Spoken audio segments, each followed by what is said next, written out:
श्रीराम समर्थ. गोपाल कृष्ण भगवान की जय.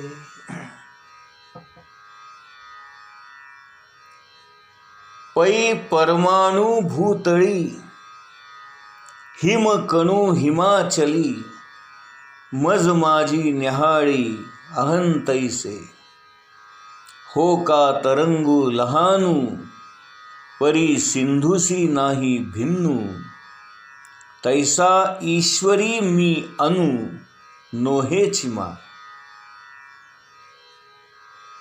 या साऱ्या ओव्यातून ज्ञानदेवांना आत्मा एकच आहे आणि जीव किंवा हे जगत त्याच्यापासून वेगळं नाहीच हेच सांगायचं आहे.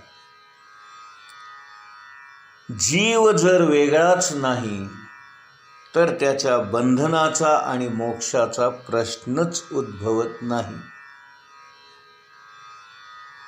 म्हणून खरोखरीचे कैवल्य म्हणजे इदम अहम या दोन्हीही वृत्ती शून्य होऊन राहणे. म्हणजे ज्ञानामुळे मुक्ती मिळते, मोक्ष मिळतो हे जसं खरं, पण जिवंत राहून नव्हे तर मरून. म्हणून ज्ञानदेव म्हणतात, ज्ञाने मोक्षू घडे निमालेनी. ज्ञान प्राप्त झाल्यानंतर तुम्हाला मोक्ष मिळतो, पण मोक्ष मिळाला आहे हे सांगायला तुम्ही जिवंत कुठे असता.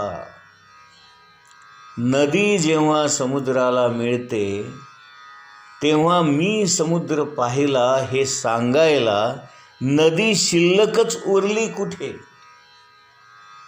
किंवा तुकाराम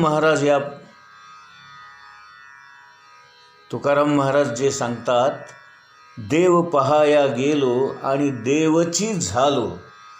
जर मीच देव झालो तर मी देव झालो हे सांगायला आनंद जोशी शिल्लक राहिलाच कुठे. म्हणून ज्ञानदेव म्हणतात की ज्ञानप्राप्तीनंतर मोक्ष मिळतो हे खरं आहे, पण मोक्ष प्राप्त झाला हे सांगायला मी शिल्लकच उरत नाही. आणि हेच तर अध्यात्मातलं मर्म आहे. पुढे म्हणतात, त्यांचं तत्वज्ञान दृष्टादृष्टी विजयी कसा होईल याचा विचार करणारं आहे. ज्ञानेश्वर महाराजांचं स्पष्ट मत आहे की जे दृष्ट आहे आणि जे अदृष्ट आहे या दोन्ही गोष्टींवर आपल्याला विजय संपादन करायचा आहे. म्हणून ज्याला प्रपंच नीटपणाने करता येतो त्यालाच परमार्थही नीटपणाने करता येतो असं एक म्हटलं जातं. ज्याला आपला प्रपंचच धडपणे करता येत नाही त्याच्या हातून परमार्थ तरी कसा घडणार. म्हणून इहलोक आणि परलोक अशा दोन गोष्टी आपण मानतो. इहलोक म्हणजे आपण आत्ता सध्या आहोत हे जग, आणि परलोक म्हणजे भगवंताकडे गेल्यानंतर तिकडं असणारं दुसरं जग.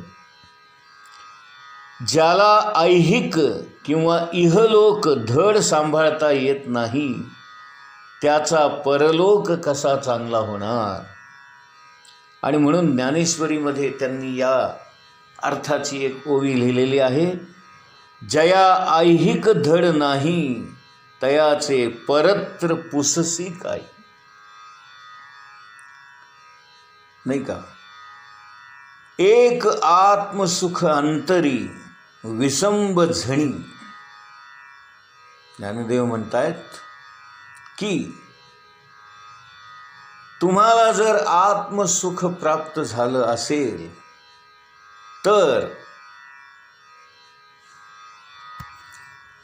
ज्ञानेश्वर महाराज अर्जुनाला उद्देशून म्हणतायत, हे अर्जुना, अंतःकरणामध्ये मात्र आत्मसुख धारण कर आणि त्याचा कधी विसर पडू देऊ नकोस. अशा प्रकारे ज्ञानदेवांचं जीवन जगण्याविषयीचं तत्वज्ञान आहे. आणि अशा प्रकारचं तत्वज्ञान सांगताना त्यांनी आत्मतत्व म्हणजे नेमकं काय याचा आपल्याला बोध करून दिलेला आहे. या पुढचा भाग आहे आत्मसाक्षात्कार किंवा ज्याला आपण आत्मदर्शन असं म्हणतो. ते नेमकं काय आहे त्याबद्दल ज्ञानेश्वर महाराज आपलं मत व्यक्त करतायत. ज्ञानोबांच्या जीवनविषयक तत्वज्ञानाचा गाभा म्हणजे आत्मसाक्षात्कार. त्यांच्या दृष्टीने आत्म्याच्या प्रसन्नते पलीकडे मानवी जीवनामध्ये मिळवण्यासारखा दुसरा लाभ नाही. एक आपल्या आत्म्याची प्रसन्नता मिळवली की या जगामध्ये मिळवण्यासारखं दुसरं काय उरलेलं आहे. आणि म्हणून भगवंत अर्जुनाला सांगतायत, हे अर्जुना, किंबहुना पांडुसुता मज आत्म्याची प्रसन्नता लाहे तेणे न पविजता लाभू कवणू. भगवान स्वतः अर्जुनाला सांगतायत, अरे अर्जुना, मी जो कोणी आत्मा आहे त्या आत्म्याची प्रसन्नता ज्याला प्राप्त होते, ती प्रसन्नता प्राप्त झाल्यावर त्याला न मिळणारा असा जगामध्ये कोणता लाभ शिल्लक राहिला आहे. दिसो परतत्व डोळा, पाहो सुखाचा सोहळा, रिघो महाबोध सुकाळा माझी विश्व. या ओळीतून ज्ञानेश्वर महाराज म्हणतायत, हे परब्रह्म जे आहे नाही का, ते सर्वांच्या डोळ्यांना दिसो व सुखाचा नाही का सोहळा किंवा उत्सव त्यांना पाहायला मिळो. सर्व जग या ब्रह्मज्ञानाच्या विपुलतेमध्ये प्रवेश करो, असं ज्ञानेश्वर महाराज सर्वांना आशीर्वाद देत आहेत. त्यांचा हेतूच हा आहे की ज्याला ज्याला जे जे हवं असेल ते ते त्याला मिळावं आणि प्रत्येकाला हा आत्मबोध प्राप्त व्हावा, या ब्रह्मरसाचा प्रसाद मिळावा आणि त्याने तृप्त व्हावं अशी त्यांची इच्छा आहे. म्हणून पसायदानाच्या मध्ये सुद्धा ते म्हणतात, जो जे वांछील तो ते लाहो प्राणी जात. ज्याला जी जी वासना आहे त्याची ती ती वासना पूर्ण होवो, असा ज्ञानेश्वर महाराज आशीर्वाद देतात. प्रगट गुह्य बोले विश्व ब्रह्मची केले. आणि म्हणून हे संपूर्ण विश्व म्हणजे ब्रह्मच आहे, हे गुह्य ज्ञानेश्वर महाराजांनी प्रगट केलं. पंथराज, कर्मयोग, भक्तियोग, ज्ञानयोग अशी जी काही 4 प्रकरणं आपण पाहिली, त्यामध्ये आत्मसाक्षात्कार कसा करून घ्यायचा हाच विचार मांडलेला आहे. कारण कोणत्याही मार्गाने जरी आपण गेलो तरी सर्व मार्गांचं शेवट आत्मप्राप्ती करून घेणं हाच आहे.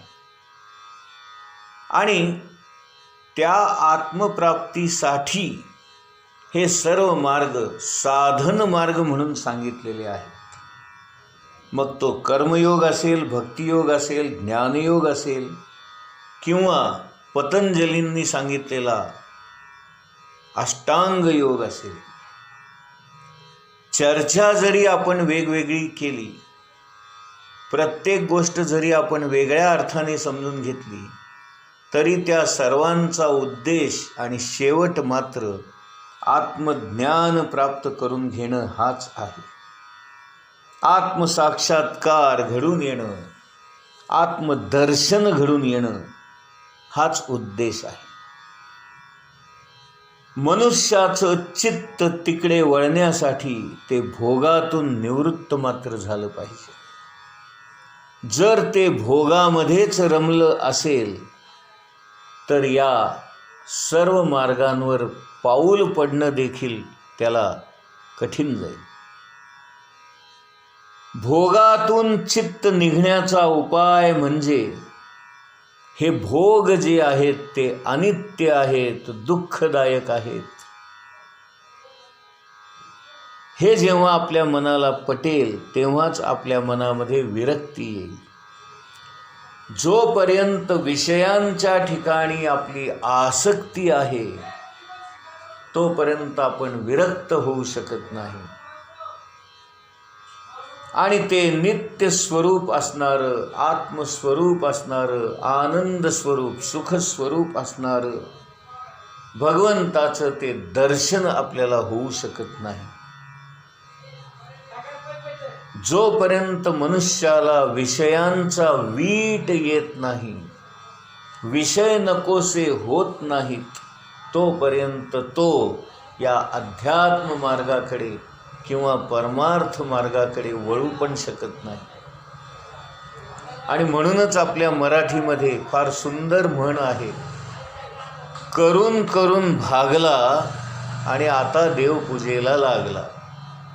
म्हणजे जेव्हा ज्याचे विषय भोग भोगून भोगून संपतील किंवा त्याला त्याचा वीट येईल, त्याला ते नकोसे होतील, तेव्हाच तो देवपूजेला लागेल, म्हणजे या अध्यात्म मार्गाकडे वळेल.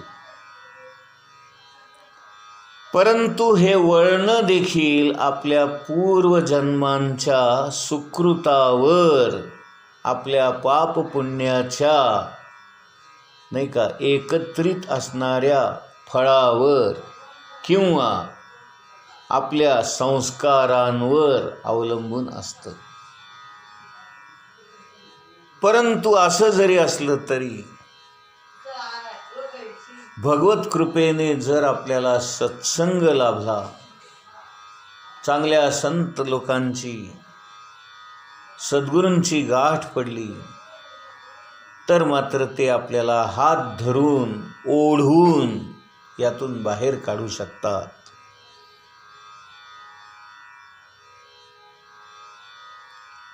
त्यांच्या सहवासामुळे किंवा त्यांच्या ज्ञानामुळे किंवा त्यांच्या मुखातून ऐकलेल्या या भगवंताच्या चरित्रांमुळे किंवा हे सगळं श्रवण करण्यामुळे मनुष्याच्या मनामध्ये अध्यात्म करावा, परमार्थ करावा अशी इच्छा निर्माण होते. चंद्र तेथे चंद्रिका, शंभू तेथे अंबिका, आणि संत तिथे विवेका असणे की जी. ज्ञानेश्वर महाराज म्हणतायत, चंद्र असला की चांदण्या असणारच, शंभू म्हणजे महादेव असला की त्याची पत्नी पार्वती माता अंबिका असणारच, आणि त्याचप्रमाणे जिथे संत आहेत तिथे विवेक असतो. आणि विवेक एकदा समजला की काय योग्य आहे आणि काय अयोग्य आहे हे आपल्याला कळतं. काय घ्यावं आणि काय टाकावं, काय सार आहे आणि काय असार आहे हे समजतं. आत्मा कुणाला म्हणायचं आणि अनात्म गोष्टी कोणत्या, हा आत्मानात्म विवेक आपल्याला करता येतो. म्हणून सत्संगतीचं महत्त्व आहे, संतांच्या संगतीचं महत्त्व आहे, सद्गुरूंच्या संगतीचं महत्त्व आहे. आणि एकदा का आपल्याला ती सत्संगाची, सद्गुरूंच्या संघाची सवय लागली, ते संस्कार आपल्यावर होऊ लागले की मनुष्याला विवेक प्राप्त होतो. विवेकातूनच वैराग्य निर्माण होतं, वैराग्यातूनच त्याची आसक्ती सुटते आणि आसक्ती सुटली की त्याला आपोआपच आत्मदर्शनाची किंवा आत्मज्ञान जाणून घेण्याची ओढ लागते. अशा प्रकारे जोपर्यंत त्याच्या अंतःकरणामध्ये काम, क्रोध, लोभ अशा गोष्टी आहेत, हे विकार आहेत, तोपर्यंत त्याला परमार्थामध्ये काही करता येत नाही. म्हणून या विकारांची निवृत्ती व्हावी लागते.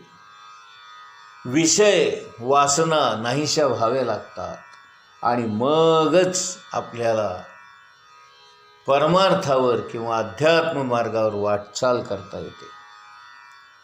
संत संगतीने, सज्जनांच्या संगतीने त्याला विषय आणि उपभोग कसे अनित्य आहेत आणि कसे दुःखच देणारे आहेत हे जेव्हा समजते, पटते, लक्षात येते, तेव्हाच तो विषयांपासून दूर होतो.